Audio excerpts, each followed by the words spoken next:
एक व्यक्ति गंगा के अंदर, आपने भी सिक्के डाले होंगे, एक 10 का सिक्का किसी ने डाल दिया,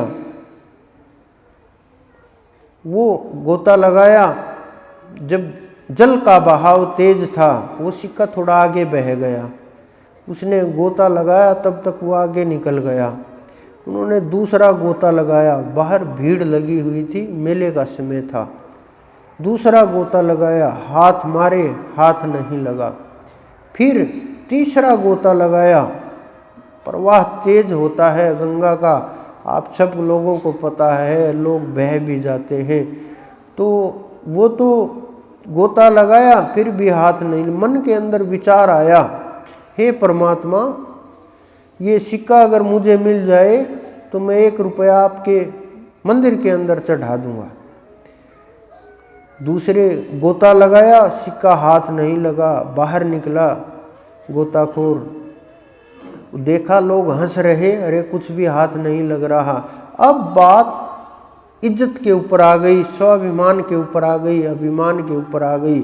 उन्होंने कहा ऊपर देख करके, हे परमात्मा, अगर ये सिक्का अगर मुझे मिल गया तो 5 रुपये आज मंदिर में चढ़ा दूंगा। उन्होंने दूसरा गोता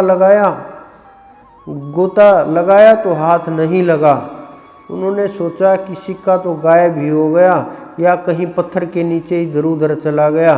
फिर बाहर निकला, लोग और तेज हंसे, अरे इससे कुछ नहीं होगा, ऐसे नहीं मिलते सिक्के, तुम्हारे पास चुंबक नहीं है। सलाहकार बहुत थे, कुछ लेकर के आओ, ऐसे नहीं होता, ये प्रयास करो बहुत। फिर उन्होंने ऊपर देखा और कहा, पैसे के तो सारे के सारे चढ़ा दूंगा, अब तो बात इज्जत के ऊपर आ गई है, अगर ये मिल जाए, मुझे ये पैसे नहीं चाहिए, सब आपके ही हैं।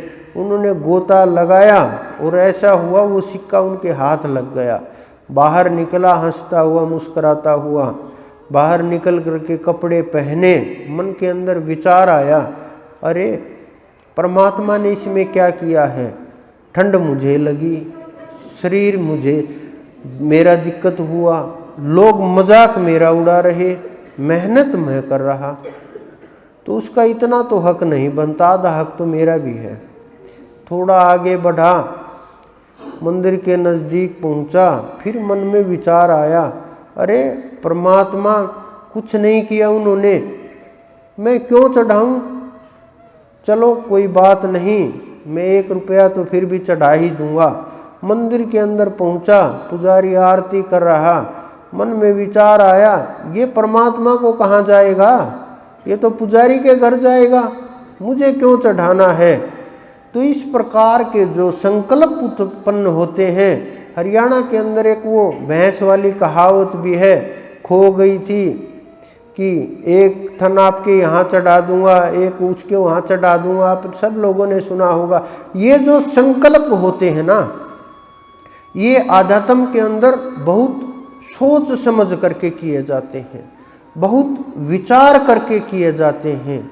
जो भी संकल्प किया जाए बिना सोचे समझे नहीं करना चाहिए किसी भी प्रकार का, और परमात्मा के साथ तो सौदेबाजी कभी भी नहीं करनी चाहिए, क्योंकि ये सब की सब सौदेबाजी है कि हनुमान जी हम 1.25 मनी लगा देंगे अगर हमारा ये काम बन गया, तो ये सब की सब सौदेबाजी है। और ये सौदेबाजी आपको संसार के अंदर ही रोक देगी। लेकिन जब आप इस सौदेबाजी से ऊपर उठ करके, उन्हें आपकी किसी वस्तु की आवश्यकता नहीं है, उन्हें आपके धन की आवश्यकता नहीं है, उन्हें आपके संसार की आवश्यकता नहीं है, वो आपके अंदर ये देख रहे हैं आपके अंदर अक्षमता कितनी पैदा हो गई है, कि आपके अंदर पात्रता कितनी पैदा हो गई है, आपने अपने आप को कितना पात्र बना लिया, आप कितना शक्ति को सहन कर पाएंगे, कितना उसको झेल पाएंगे, कितना आपको शक्ति प्रदान करनी है, कितनी आपकी चढ़ाई करनी है, वो बस इसी को मापते हैं और इसी के माध्यम से वो आपकी चढ़ाई शुरू करवा देते हैं।